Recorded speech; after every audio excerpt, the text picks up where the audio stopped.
Welcome to easy learning channel.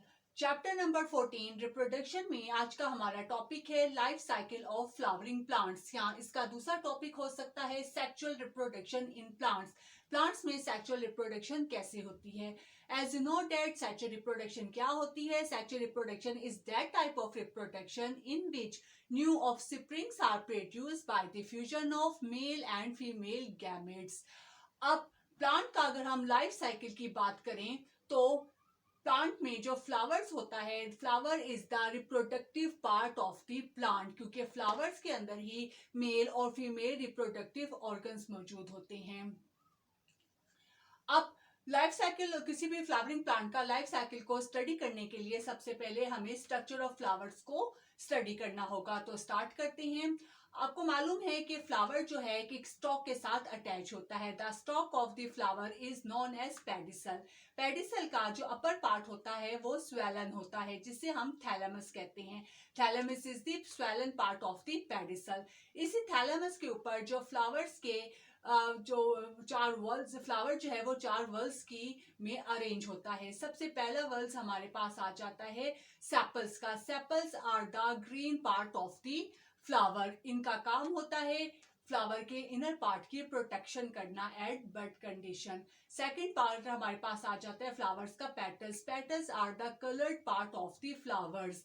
अब petals का ये जो कलर होता है वो पॉलिनेशन में बहुत ज्यादा हेल्प करता है, बल्कि सेपल्स और पेटल्स का एज सच रिप्रोडक्शन में कोई काम नहीं होता है, सवाई इसके कि एक तो ये इनर फ्लावर के इनर पार्ट्स की प्रोटेक्शन करते हैं और पेटल्स जो है वो पॉलिनेशन के लिए इंसेक्ट्स को अट्रैक्ट करते हैं। जितने ज्यादा पेटल्स ब्राइटली कलर के होंगे उतने ही इंसेक्ट फ्लावर की तरफ अट्रैक्ट करेंगे और पॉलिनेशन में हेल्प करेंगे।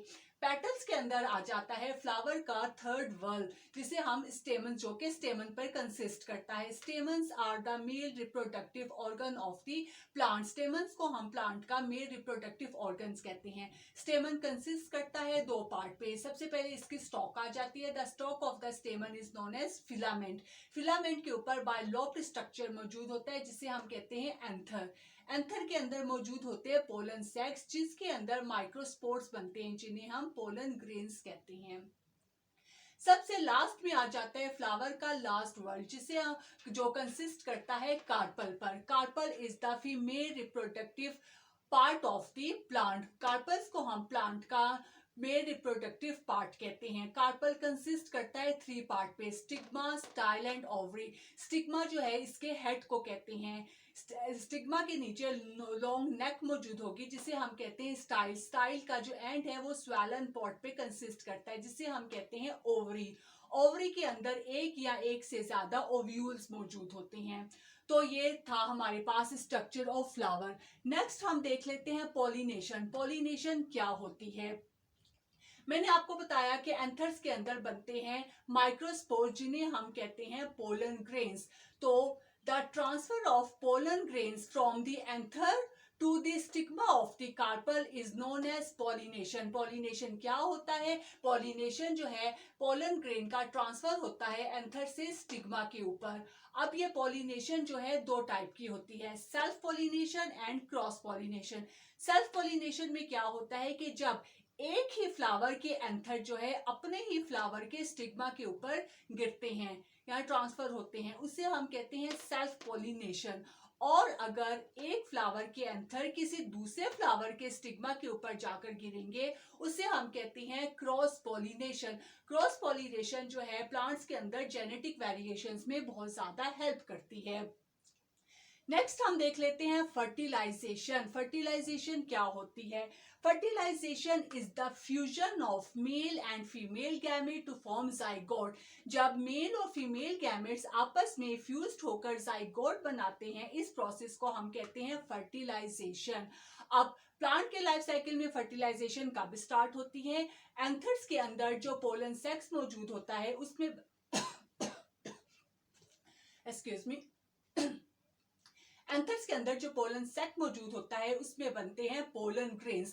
पोलन ग्रेन्स का जो है, पोलन ग्रेन के अंदर दो न्यूक्लियाई मौजूद होते हैं।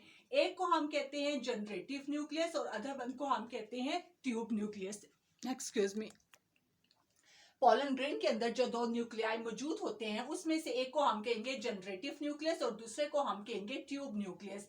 अब ये जब पोलन ग्रेन जो है किसी फ्लावर के स्टिग्मा के ऊपर गिरते हैं तो ये जो ट्यूब न्यूक्लियस होता है वो आगे की तरफ जाकर पोलन ट्यूब बनाता है और जनरेटिव न्यूक्लियस जो है उसके पीछे पीछे इसको फॉलो करता है जब तक ये ओव्यूल के माइक्रोपाइल के रीजन तक नहीं पहुंच पाते।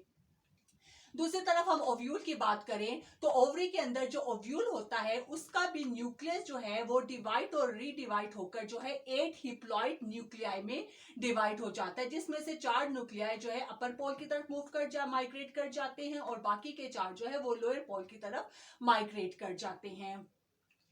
अब इन 8 ओव्यूल्स में से क्या होता है कि दोनों पोल्स में से एक एक हिप्लॉइड न्यूक्लियस जो है वो सेंटर में आ जाता है, जिसे हम कहते हैं पोलर न्यूक्लियस, पोलर न्यूक्लियाई जो कि हिप्लॉइड होते हैं। बाद में ये दोनों पोलर न्यूक्लियस जो है वो आपस में फ्यूज्ड होकर एक डिप्लॉइड न्यूक्लियस एग बना देते हैं, जिसे हम डिप्लॉइड एग कहेंगे। अब जब ये पोलन ग्रेन्स किसी स्टिग्मा के ऊपर जाके गिरते हैं तो मैंने आपको बताया कि इसके अंदर दो न्यूक्लियाई मौजूद होते हैं। जो ट्यूब न्यूक्लियस है वो पोलन ट्यूब बनाता हुआ ओव्यूल के माइक्रोपाइल के रीजन तक जाता है। माइक्रोपाइल जो है वो ओव्यूल की ओपनिंग होती है जहां से ये स्पर्म जो है इसके अंदर एंटर होते हैं और उसके पीछे पीछे जनरेटिव न्यूक्लियस आता रहता है। जब ये जनरेटिव न्यूक्लियस माइक्रोपाइल के रीजन तक पहुंचता है तो वहां इसका न्यूक्लियस डिवाइड होकर जो है दो स्पर्म्स बना देता है, दो हिप्लॉइड स्पर्म्स में डिवाइड हो जाता है।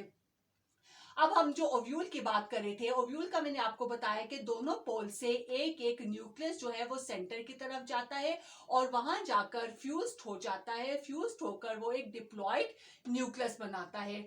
अब माइक्रोपाइल वाले रीजन की तरफ जो 3 न्यूक्लियाई बच जाते हैं उसमें से जो सेंटर वाला न्यूक्लियस है उसको हम एग न्यूक्लियस कहते हैं, जो कि हिप्लॉइड होता है। और एग न्यूक्लियस के जो साइड वाले न्यूक्लियाई होते हैं उन्हें हम कहते हैं साइनर्जिड सेल।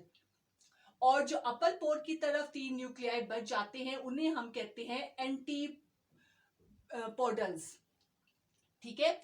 अब जब पोलन ग्रेन जो है ओव्यूल के अंदर जाके दो स्पर्म्स में डिवाइड हो जाता है, उनमें से एक स्पर्म जो है वो इस हिप्लॉइड एग के साथ जाकर फ्यूज्ड होगा और दोनों की फ्यूजन से जो है जाइगोट बन जाएगा। और जो दूसरा स्पर्म्स है वो जो दरमियान में डिप्लॉइड न्यूक्लियस एग मौजूद था उसके साथ जाकर फ्यूज्ड होता है और फ्यूज्ड होने के बाद ट्रिप्लॉइड एंडोस्पर्म्स में डिवाइड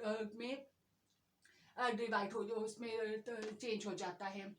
यानी कि आप देखें ये पहले से ही डिप्लॉइड न्यूक्लियस मौजूद था, उसके साथ जब एक हिप्लॉइड स्पर्म जाकर फ्यूज हो जाएगा तो ये अब ट्रिप्लॉइड स्ट्रक्चर बन जाएगा। इस ट्रिप्लॉइड न्यूक्लियस को हम कहेंगे एंडोस्पर्म, जो कि डिवाइड और रीडिवाइड होकर सीड का एंडोस्पर्म बनाता है, जिसके अंदर न्यूली नरिशमेंट सीड्स के लिए फूड स्टोरेज मौजूद होती है। जाइगोट डिवाइड और रीडिवाइड होकर एम्ब्रियो बना देता है। ओव्यूल की जो वॉल है वो सीड कोड में चेंज हो जाती है। एंडोस्पर्म जो है वो इस न्यूली नरिशमेंट एम्ब्रियो को जो है नरिशमेंट प्रोवाइड करता है। एंडोस्पर्म्स के अंदर फूड स्टोरेज होती है जो कि एम्ब्रियो को फूड प्रोवाइड करती है अंडर अनफेवरेबल कंडीशन में, जब तक के सीड को फेवरेबल कंडीशन प्रोवाइड नहीं की जाती। तो ये था हमारे पास life cycle of a flowering plant. ज्यादातर जितने भी हमारे पास एंजियोस्पर्म्स होते हैं उनके अंदर उन सबके फ्लावर्स का लाइफ साइकिल यही होता है। इंशाल्लाह ताला इससे नेक्स्ट वीडियो में हम इसी टॉपिक को आगे कंटिन्यू करेंगे, जिसमें हम पढ़ेंगे कि सीड का स्ट्रक्चर कैसा होता है, इसकी जर्मिनेशन कैसी होती है और इसका डिस्पर्सल कैसा होता है। So keep watching my video. आज की वीडियो समझ आ गई हो तो मेरी वीडियो को लाइक कर दें, मेरे चैनल को सब्सक्राइब कर दें और मेरी वीडियो को देखते रहिए। इंशाल्लाह ताला आपसे नेक्स्ट वीडियो में नेक्स्ट टॉपिक के साथ मिलते हैं। तब तक के लिए इजाजत दीजिए। अल्लाह हाफिज।